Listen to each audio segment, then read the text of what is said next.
matin, le commentaire de Fred Bérard. Yes, et ça vient avec sa mine patibulaire. Bon matin, Fred. J'ai pas de mine patibulaire, mais je te félicite pour l'emploi du mot patibulaire. Que je considère sous-estimé dans nos vocabulaires. Bravo. Écoute, merci à Achille Talon. Ah oui, c'est Achille qui t'a enseigné. Achille Talon, il y avait des mots à 50 piastres. Ceux qui ne savent pas, c'est une bande dessinée de l'époque. Et on comprenait pas tout, mais on essayait. Oui. Ben, que tu t'en rappelles après tant d'années, franchement, ça a été payant. Ben, une mine patibulaire, ça m'interpellait. Et je voulais savoir ça ressemblait à quoi. Tu t'es dit que ça avait l'air de moi, finalement? Ce matin, je l'ai utilisé. Ce ne sera pas le cas tous les matins. J'ai une mauvaise nouvelle. Là, j'ai mon toit qui coule. Ouais. On peut pas faire grand-chose. Quoique ça coule à deux endroits, on pourrait avoir André d'un bord puis moi de l'autre, mais... Ouais, c'est peut-être que j'ai pas vraiment tant besoin d'un goaler. J'ai plus besoin de me réparer à toi. Mais Montréal, il y a vraiment... Il y a eu d'énormes quantités de neige, évidemment. Il y a beaucoup de problèmes de toit. Hier, il y a un gars il y a 2 personnes qui se sont fait défoncer leur véhicule. Ben oui, j'ai vu ça. Des glaçons qui sont tombés de toit d'édifice, là, des gros glaçons. Chance qu'ils n'étaient pas dans le véhicule. Oui, effectivement. Mais c'est ça. Mais il y a eu trop de neige à Montréal dans un court laps de temps. C'est ça le problème. Bon, merci Colette pour avancer. Si t'as pas vu le propriétaire qui s'appelle en haut d'un dernier jour, c'est parce qu'il n'a pas fait sa job. C'est un assez gros building, puis ça a une centaine d'années. C'est une vieille usine. Ouais. Alors là, il faut que j'appelle le syndicat de copropriétaires, sur lequel je suis administrateur par ailleurs. Mais je me suis dit m'appeler moi-même parce que ça donnerait pas grand-chose tellement je suis sans dessin. Alors, j'ai dit, je vais faire ma radio, puis après, je vais appeler à l'aide. C'est bien. On va essayer de faire ça vite d'abord, vu que tu as d'autres chats à fouetter. Les citations ce matin, qui s'opposent? D'ailleurs, c'est drôle, je disais ça en fin de semaine. L'expression des chats à fouetter, c'est n'importe quoi. Ben oui, on veut pas fouetter des chats. Puis c'est cruel. C'est cruel, puis un chat, c'est tellement indifférent. Il va te regarder, il va faire ça, toi. Mais même si tu le fouettes, c'est pas ton trip, essentiellement. Ça, il faudrait fouiller, André. T'as le temps, toi, de fouiller? J'ai le temps. Je peux m'occuper de ça aujourd'hui. Je fouettais les chats. J'ai le temps. Non, mais ça vient de quelque part, certains. OK, c'est bon. Alors, qui sont opposés ce matin au niveau des citations du jour? Oui, alors, Isaac Asimov, c'est la première fois que je vous en parle, un écrivain américain, pas piqué des vers, merci. Puis après ça, il y a Anonyme. Oui. Et enfin, parce que je dis on va en faire 3, on est mardi.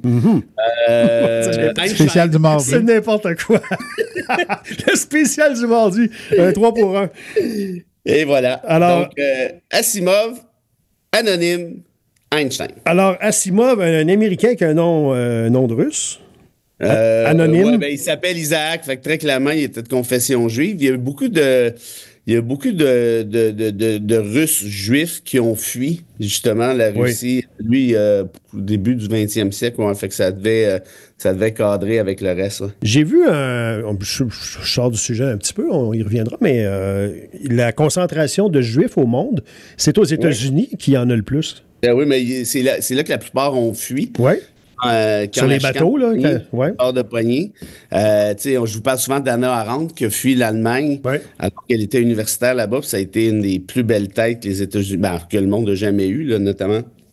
Évidemment, les États-Unis. Donc, oui, c'est un classique, disons ça comme ça, malheureusement, peut-être pour ceux qui ont eu à fuir dans des conditions pas évidentes. Alors, Asimov en 1, Anonyme en 2 et Einstein en 3, si vous voulez, pour le plaisir de la chose, nous texter votre choix. Comment ça, pour le plaisir de la chose? Parce qu'on a du fun. 825. Ah oui, OK. Il n'y a rien à gagner d'autre. 825-255-9909. À moins que tu aies un prix ce matin. Non. Une chaudière d'eau? Oui, le gagnant vient éponger mon Si tu payes le gaz, il va peut-être avoir 2-3... même pas, probablement. Mais sinon, j'ai une belle histoire, hein? Oui, il ne faut pas l'oublier, la belle histoire de Camus à la toute fin. Je te donne l'eau à la bouche tout de suite. C'est l'histoire de Jack the Baboon, en français, Jacques le Babouin. Oui! Oui, monsieur. Ça va être bon, ça. OK. Oui. André hâte. Oh, oui. Oui. faut le garder actif. Il faut le garder réveillé. OK. Pas grand-chose à se mettre sous la dent dans l'actualité. Évidemment, il y avait la visite de Macron du côté de Washington. On y reviendra, mais veux-tu jaser ne serait-ce que 2-3 minutes du premier débat des libéraux hier en français? Déjà, c'est pas leur langue, fait que c'était laborieux. Et il y a des liens de parenté entre les deux principaux adversaires. Fait que, tu sais, le parrain de l'enfant de l'autre, là, fait que ça... Je pense que c'est pas au pauvre petit enfant, là, lui, là, il va te mêler ses moyens temps. Ça n'a pas de bon sens. Il y a le choix, est-ce que c'est maman qui va devenir première ministre ou c'est mon oncle. Tom Markey? Mon oncle Mark? Il y en a un des deux qui va être fâché contre l'autre jusqu'à la fin des temps. Ou ça peut être mon oncle Pierre aussi, Poilievre, faut pas l'écarter encore. Non, mais oublie pas que celui qui gagne la chefferie du PLC devient premier ministre. Pour un certain Pour temps. 2 semaines. Pour 2 semaines. Pour une fin de semaine. Ouais. Il va être là pareil. Un camp de vacances. Oui, c'est ça. Exact. Hey, moi, tu vois, je trouve que les gens sont durs. Ah oui? Oui. Puis je l'ai regardé le débat en partie. C'est vrai que c'est pas super excitant, mais c'est toujours plate, ce débat-là, de toute façon. Là. Ouais. Que ce soit en français, en anglais, en mandarin, c'est plate. Bon. Mais d'avoir des gens qui sont pas nés ici, sauf peut-être le quatrième, là, comment est-ce qu'il s'appelle? Les boys. Je peux même pas t'aider. André, tu l'as regardé? Non, mais je vois la face du monsieur, là, mais je suis pas capable de te dire son nom. C'est un anglo-montréalais, là, en tout cas, bref, je pense. Je suis pas sûr à 100%. Mais les trois autres, Karina Gould, Freeland puis Carney, sont pas nés ici. Puis moi, j'essaie toujours de faire preuve de, comment je te dirais, d'un petit peu de générosité. Compassion, ouais. Ben là, pas compassion, ils sont pas en train de mourir non plus, ils essaient juste de parler français. Non, mais ils nous font mourir. Frank Billis. Ouais, Frank Billis, je pense que c'est un anglo-montréalais, sauf erreur. Tu sais, son français, il est très bon. Mark Carney, il en échappe une de temps en temps, mais le français, il est bien compréhensible. Christina Freeland, même chose. Karina Gould, là, je pense qu'elle vient d'Ottawa, fait que c'est un petit peu plus naturel, peut-être. Mais tu sais, Carney, d'Edmonton, qui arrive avec un français comme celui-là, moi, je serais bien... tous ceux qui critiquent, là, allez-y faire un débat en anglais à Edmonton, voir que ça va donner, cette histoire-là. J'ai comme l'impression qu'il y a des petits mots que vous allez échapper de temps en temps. Non, J'écoutais Boc Côté, ton ami, hier à la joute. Lui, il dit que ce gars-là parle pas français une seconde. Hein? Dans le cas de Carney. Il dit, c'est terrible, il dit, avoir un français comme ça. Il dit, tout le monde le vante que son français est pas si pire. Autrement dit, voyons donc. Je te dis pourquoi il dit ça. Ouais, pourquoi? Pas compliqué, là. Parce qu'ils ont peur de Carney, parce que le Bloc et les conservateurs baissent dans les sondages. C'est juste ça, l'histoire. Bon, Okay. tu l'as fâché. Là, Ben non, je voulais pas le fâcher. Je voulais juste dire que son ami Boc Côté disait ça. Tu l'appelles son ami en partant. J'aimerais bien ça l'entendre, cette badruche-là, parler en anglais. Pour voir ça sortir tout Badruche. C'était lâcher le talon, ça aussi. Non, mais sérieux. Là. Non, mais je trouve ça vraiment insultant. T'imagines, mettons à l'inverse, là, t'as une espèce de fafouin dans un débat qui s'appelle The Game à CBC qui écoute l'anglais de Yves-François Blanchet, puis il dit parle pas anglais pantoute. Du gars-là, c'est quoi cette affaire-là? Il est pourri, puis papi, puis papa. Hey, le Journal de Montréal il prendrait feu, là. Une insulte aux Québécois, puis c'est écœurant, puis c'est la fin du monde. Sérieusement, là, t'écoutes Carney, puis tu me dis qu'il parle pas français.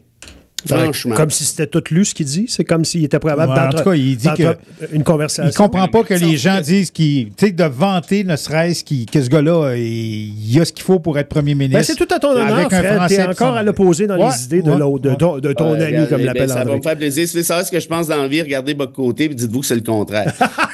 On avait compris ça. Sur n'importe quoi. Non, mais je trouve ça, j'insiste sur ce bout-là. Parce que imaginez, là, je pense que l'exemple est bon. Là. On comprend. Mais d'ailleurs, les autres jouteurs, là, lorsqu'il est là puis il dit ça, là, les autres, ils disent non, on n'est pas d'accord avec toi. On trouve que quand même, écoute, le gars fait des efforts. On s'en sac de ce qu'il pense là-dessus. Là. Voilà. Mais la réalité, c'est ceci, c'est que c'est pas évident d'apprendre une autre langue. Non. Et le français est plus difficile que l'anglais. Moi je n'ai pas l'intelligence des langues. Okay? J'ai été obligé de bûcher quand même assez fort. Et j'enseigne à McGill en anglais. Je suis maintenant chroniqueur à CBC. Tu fais des chroniques? Moi, je trouve ça bon, là. Oui, mais là, j'en fais une encore ce soir. Tu sais, j'en fais une ou deux par semaine, une à CBC, l'autre à CGAD, puis parfois aussi à la radio de CBC. Habituellement, c'est la télé, mais parfois c'est la radio. Fait que j'ai 2-3 entrevues en anglais par semaine, puis on en a déjà parlé ensemble. Moi, c'est un défi à chaque fois, parce que je les ai dans ma tête, mais de les exprimer correctement, les premières fois, écoute, ça devait pas être bien bon, là. Tu sais, vraiment, là. Puis même, quand ils continuaient de me rappeler, je me suis dit à un moment donné, coudonc, ça doit être un programme d'insertion pour donner une chance aux gars qui parlent comme une vache. Je veux dire, mon anglais, bon, puis apparemment, mes amis anglophones qui disent qu'il est bon ou très bon, peu importe, mais je vois plus je m'améliore, plus je vois les erreurs que je peux faire, bon, l'accent, le ci, le ça. Puis tu sais, moi, j'ai été élevé à Mont-Laurier, mais les 19 premières années de ma vie, j'ai pas été confronté à l'anglais d'aucune manière, sauf à Polyvalente, où j'avais mon cours d'anglais, je me rappelle plus, X nombre de fois par plage horaire. C'est nettement insuffisant, faut que tu le parles. Oui, puis mes profs, ils faisaient de leur mieux et tout ça, mais effectivement, tu peux pas faire des miracles non plus. Puis je faisais des examens du ministère, je me rappelle à un moment donné, je pense que j'avais eu 100% ou quelque chose comme ça. Fait que dans ma tête, moi, j'étais bilingue. Puis là, je suis débarqué à Montréal, à la fac de droit, puis quand j'ai entendu un ami grec parler à un ami italien en anglais, là, j'ai compris que non seulement j'étais pas bilingue, mais à part me commander un club sandwich, là, il y avait pas grand-chose d'autre que je pouvais faire. Et là, j'ai commencé à l'apprendre, puis j'étais allé étudier à McGill, justement, bon, pour pouvoir perfectionner tout ça. Puis là, aujourd'hui, ça va. Puis tu sais quoi? Quand j'ai présidé, là, je parle juste de moi ce matin, ça va, c'est intéressant. Je pense que des expériences personnelles sont importantes. C'est moi qui ai présidé la réforme sur la réforme de la loi sur les langues officielles au Canada en 2018-2019. Bon, j'ai voyagé à travers le pays pour rencontrer des francophones, pour rencontrer des minorités linguistiques. Donc, même c'est pas évident, là, cette réalité-là. C'est pas simple. Toute la question linguistique, elle est complexe. Parfois, notamment, ces communautés-là sont tellement je vais dire envahies là, par l'anglais il y a des mots d'anglais à gauche et à droite, ici et là. Et tout ça fait en sorte que je pense qu'il faut avoir une certaine générosité. Alors, j'ai vu un chroniqueur de Montréal écœurer les minorités francophones hors Québec en disant « Vous parlez même pas français, vous baragouinez, on comprend rien. » Je trouve ça super méchant puis insultant. Moi, je me dis, moi, avec mon anglais, justement, de secondaire 4, quand je sors du Québec, s'il y en a qui riaient de moi, comme certains ici rient des Anglos qui essaient d'apprendre le français. C'est sûr. Il y a des gens qui sortent même pas du Québec à cause de ça, sont gênés d'aller exposer leur baragouinage en anglais en Ontario, aux États-Unis. Tu sais, là-dessus, je pense vraiment, là, je finis avec ça, mais il faut faire preuve, je pense que c'est ça le bon terme, de générosité.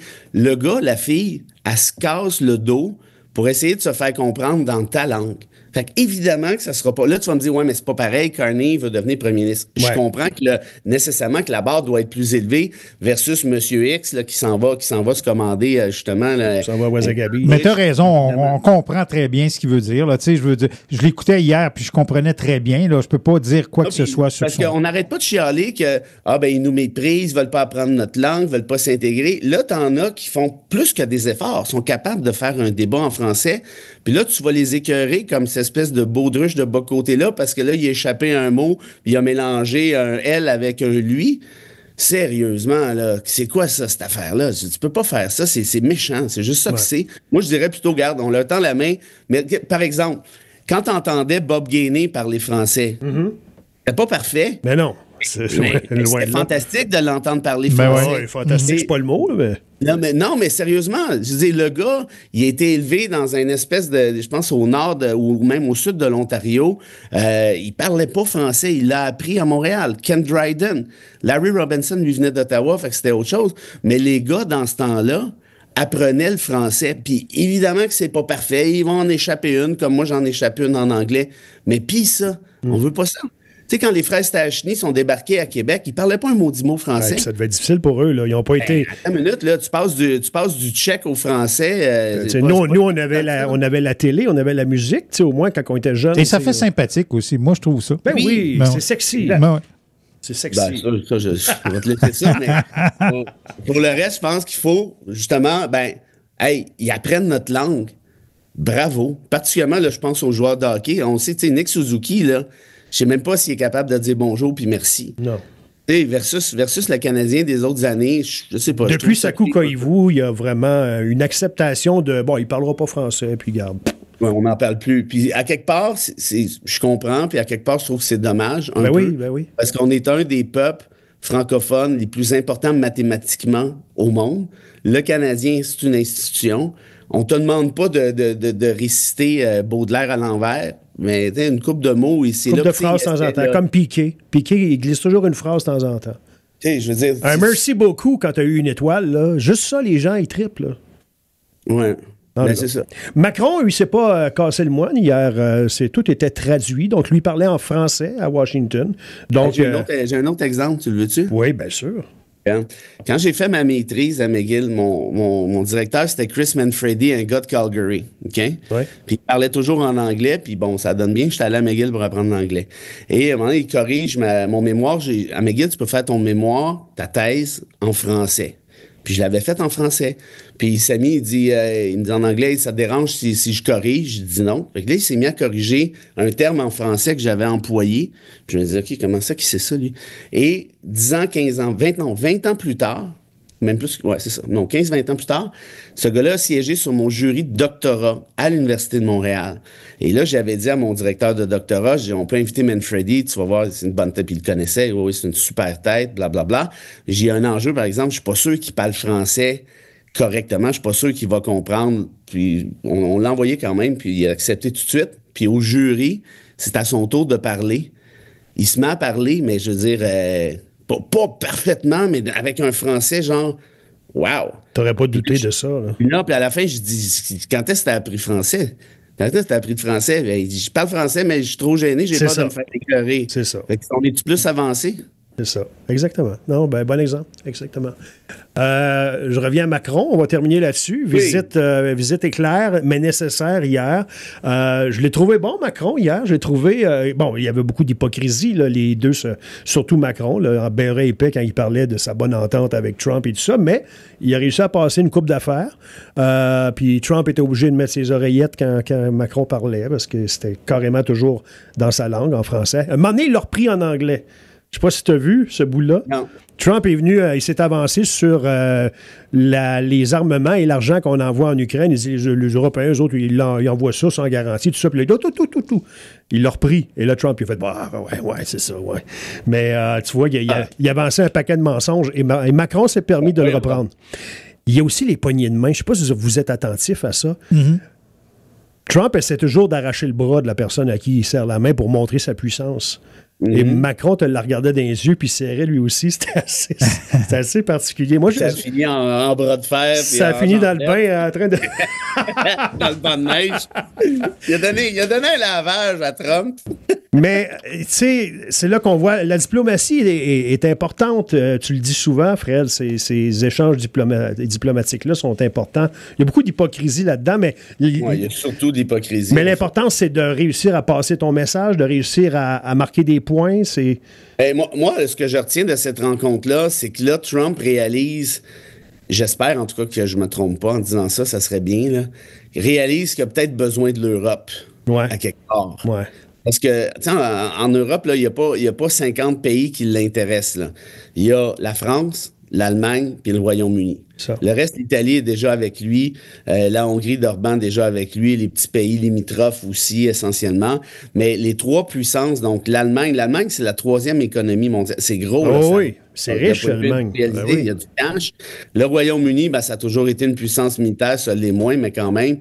Et la France. Donc là, qu'il aille là, c'est volontaire, là. C'est pas un accident. Versus, par exemple, d'autres présidents qui pouvaient se promener à gauche, à droite, puis c'est du flafla. Là, il doit se dire, j'ai besoin de scinder l'Europe, donc, par définition, il doit croire encore à une certaine force militaire en Europe, justement. Fait que ça, on va le prendre comme étant un bon signe, je dirais. Excellent. La belle histoire? Ah, ben oui. Alors, Jacques le Babouin. Écoutez bien ça. Jack the Baboon. Jack the Baboon. En Afrique du Sud, quel pays merveilleux, merveilleux, merveilleux. Il y a une compagnie ferroviaire. Et, vous savez, on voit ça dans des films. Il y a un job où tu envoies les trains à gauche, à droite. Tu joues avec un espèce de levier, là. Bon, bref. Il y a un gars qui est en situation d'handicap, qui travaille pour la compagnie, puis il est plus capable de bouger à gauche, à droite, et ainsi de suite. Puis c'est comme une job assez importante, ça fait en sorte que le train ne se rentre pas dedans, entre autres choses. Et la compagnie a engagé Jacques le Babouin en 1881 pour faire la job du gars qui est en chaise roulante à côté de lui, qui dit à Jacques, à gauche, à droite, à gauche, à droite. Fait que t'as Jacques le Babouin qui, pendant 9 ans, gagnait 20 cents par jour et avait le droit à une demi-bière par semaine. Ah ouais? Et donc, pendant 9 ans, Jacques le Babouin a géré le trafic ferroviaire en Afrique du Sud. Ben, je ne sais pas c'est où exactement en Afrique du Sud. Histoire vraie, là. Tu sais quoi? Il s'est... Oui, il a juré, promis. Il ne s'est trompé à aucune reprise. Wow. Imagine-tu? Puis même pas de banane, rien, là. Non, une demi-bière par semaine, ce qui est quand même un petit peu moins que du monde que je connais. Oui. Mais c'est ça. Puis 20 cents par jour, l'histoire dit pas ce qu'il faisait avec son 20 cents par jour. Peut-être qu'il s'achetait le reste de la caisse, je ne sais pas trop. Mais voilà, c'est l'histoire de Jacques le Babouin. Ça valait la peine d'être raconté, ça. On en voudrait un Jack comme ça. C'est clair. Oui. pour aiguiller ta station. Hein? On donne une chance à Asimov, un nouveau ce matin. Alors, je le comprends donc, c'est son tour. Voilà. Alors, Jacques, qu'est-ce que j'ai? Isaac Asimov disait, quand la stupidité, André Léonard, est considérée comme du patriotisme, il devient dangereux d'être intelligent. Hey, c'est donc bien l'actualité, ça, Asimov, ce matin. Ouais. Ah oui, mais j'essaie de coller ça. Oui, on a compris. Bon ramassage d'eau. On est salut, bon courage. On est avec toi. Salut. Oui, salut. Bonne journée. Bye.